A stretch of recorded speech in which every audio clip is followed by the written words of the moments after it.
అనగాని సత్యప్రసాద్ని వెంటబడుతున్నారు. ఇప్పుడు అందులో రాసే దాంట్లో ఒకటేంటంటే రెవెన్యూ పరమైన సమస్యలు బోల్డ్ ఉన్నాయి.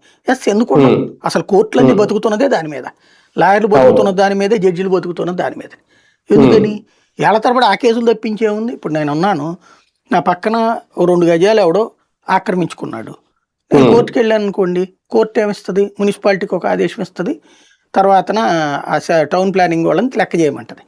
నేను మళ్ళీ ఇదంతా తెచ్చుకున్న తర్వాత నేను నివేదిక ఇస్తాను.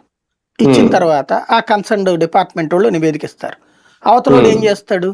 సార్ ఇది సరిగ్గా కొలతలేదు సార్, బెదిరించేశారు సార్, దీన్ని మళ్ళీ చేయించాలంటాడు, రీసర్వే చేయించాలంటాడు. మళ్ళీ కోర్టు ఆదేశిస్తుంది, మళ్ళీ జరుగుతుంది.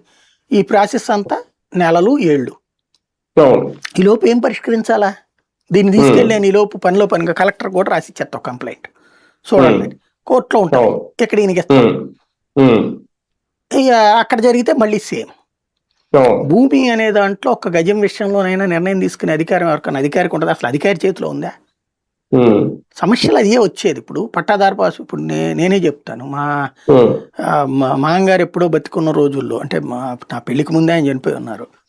ఆయన కనిగిరి ఏరియాలో ఎవరికో అప్పు ఇచ్చారట డబ్బులు, వాళ్ళు వాళ్ళ భూమి అంతా ఆయన పేరుని రాసి ఇచ్చారు. ఆ కాగితాలు మాకు తెలియదు అసలు. మా మామగారు చనిపోయిన తర్వాత మా చిన్నమామగారి దగ్గర ఇక్కడ ఉంది, ఓ 10 ఏళ్ల క్రితం ఏమో మా ఆవిడకి ఇచ్చారు కాగితం.